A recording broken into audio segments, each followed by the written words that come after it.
नमस्कार मंडळी, श्री स्वामी समर्थ. स्वागत आहे तुमचे माझ्या यूट्यूब चॅनलवरती. आजचा दिवस तुम्हाला खूप छान सुखाचा आनंदाचा जावो हीच मी स्वामींच्या चरणी प्रार्थना करते आणि आजच्या या आपल्या नवीन व्हिडिओला सुरुवात करते. 13 ऑगस्टपासून पवित्र अशा श्रावण महिन्याची सुरुवात झालेली आहे. येत्या 24 ऑगस्टला दुसरा श्रावण सोमवार आलेला आहे. श्रावण महिना हा अत्यंत पवित्र आणि शुभ मानला जातो. श्रावण महिन्यात येणारा प्रत्येक दिवसाचे महत्त्व हे सुद्धा वेगळेच असते. या श्रावण महिन्यात येणाऱ्या प्रत्येक दिवशी वेगवेगळे व्रत सांगितले गेले आहे, पण श्रावण महिन्यात येणाऱ्या सोमवारचे विशेष महत्त्व आहे. श्रावण महिन्यातील सोमवारी खास पूजापाठ केले जातात. सोमवार हा शिवशंकराला समर्पित आहे. श्रावण सोमवारी शंभो महादेवांवर खास अभिषेक केला जातो. तसेच शिवामूठ वाहण्याची प्रथा देखील आहे. यंदा 4 श्रावण सोमवार आलेले आहेत आणि दुसऱ्या श्रावण सोमवारी तिळाची शिवामूठ वाहिली जाते. आता तिळाची शिवामूठ म्हटलं की सगळ्यांना तिळाचं तेल आठवतं. खास करून हिवाळ्यात तिळाचा वापर केला जातो. शांत आणि सौम्य प्रकाशासाठी तिळाचा तेलाचा दिवा लावला जातो, पण ती समई किंवा नंदादीप यामध्ये तिळाचं तेल वापरलं जातं आणि तीळ हे अतिशय पवित्र धान्य मानलं जातं आणि म्हणूनच श्रावण महिन्यात दुसऱ्या सोमवारी तिळाची शिवामूठ वाहिली जाते. आता बऱ्याच जणांना हा असा सुद्धा प्रश्न पडला असेल की शिवामूठ तीळ आहे, मग कोणती तीळ वापरावे, पांढरे की काळे तीळ वापरावे, असा बऱ्याच जणांना प्रश्न पडतो. शिवामूठ म्हणून वापरावे तर पहा, दुसऱ्या श्रावण सोमवारी आपल्याला जे तीळ अर्पण करायचे आहे तर ते पांढरे तीळ शिवामूठ म्हणून आपल्याला व्हायचे आहे.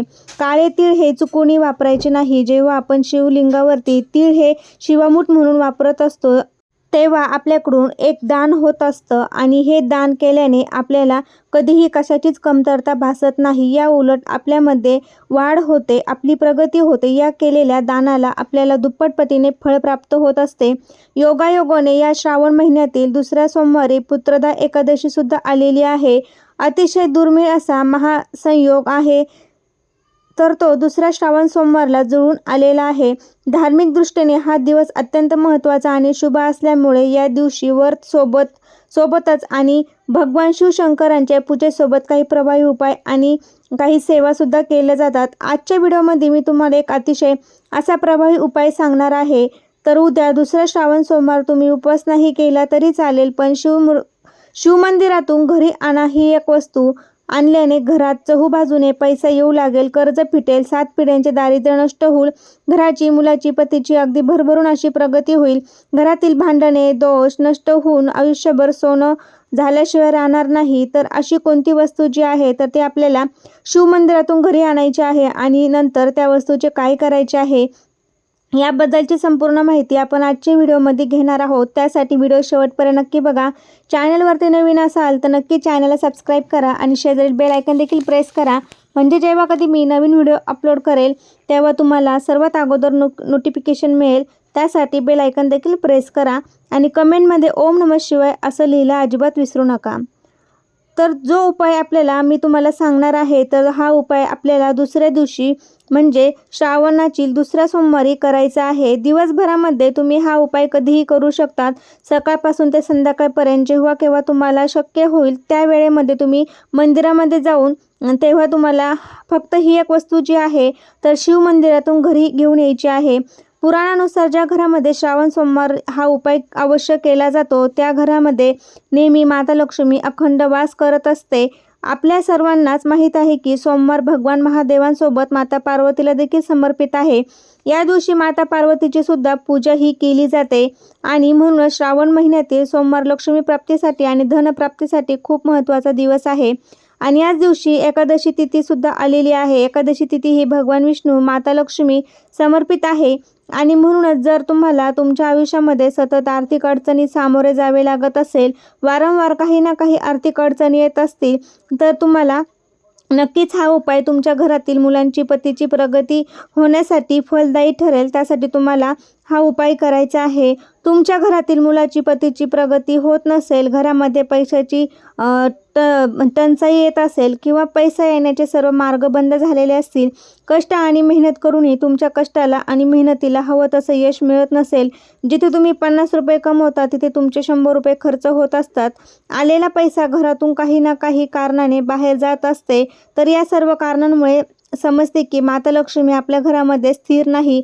आता घरामध्ये लक्ष्मी स्थिर असणे म्हणजे फक्त पैसाच असतो का? तर अजिबात नाही. तर आपल्या घरामध्ये एक प्रकारची सुख, शांती, समृद्धी असतं खूप सुद्धा महत्त्वाचं आहे. तर घरामध्ये सतत वादविवाद, क्लेश, भांडणे होत असतील, तर कुटुंबाची प्रगती होत नसेल, घरात पैसा टिकत नाही किंवा एखादी गोष्ट तुमच्यावरती कर्ज झालेली असेल, त्या कर्जातून तुम्हाला लवकरात लवकर मुक्तता हवी असेल, तर तुम्हाला काही उपाय करणे हे अत्यंत महत्त्वाचं आहे. तर हा उपाय केल्याने तुमच्या मनातील प्रत्येक इच्छा ही पूर्ण होईल आणि पूर्ण झाल्याशिवाय राहणार नाही. तुमची किती कठीणातील कठीण इच्छा ही नक्की भगवान महादेवच्या कृपेने पूर्ण होईल. आता हा जो उपाय आहे ना, तर तुम्ही श्रावण महिन्यातील सोमवारी करू शकता. जर तुम्हाला दुसऱ्या श्रावण सोमवारी नाहीच जमलं, तर तुम्ही पुढच्या श्रावण सोमवारी हा उपाय केला तरी चालेल. फक्त श्रावण महिन्यातील सोमवारीच हा उपाय आपल्याला करणार आहोत. आता हा उपाय करण्यासाठी तुम्हाला सकाळी लवकर उठायचं आहे. उठून स्नान वगैरे स्वच्छ अंघोळ करून घ्यायची आहे. अंघोळ करत असताना पाण्यामध्ये थोडंसं गंगाजल, गाईचं कच्चं दूध टाकून तुम्हाला स्नान करायचं आहे. यानंतर देवघरातील देवांची विधिवत पूजा वगैरे करून घ्यायची आहे. तुमच्या देवघरामध्ये शिवलिंग असेल तर शिवलिंगावरती अभिषेक हा करायचा आहे आणि शुद्ध पाण्याने, दह्याने, दुधाने असा हा आपल्याला अभिषेक करून घ्यायचा आहे. आणि यानंतर धूप, दीप, अगरबत्ती लावून घरातील वातावरण प्रसन्न करून घ्यायचं आहे.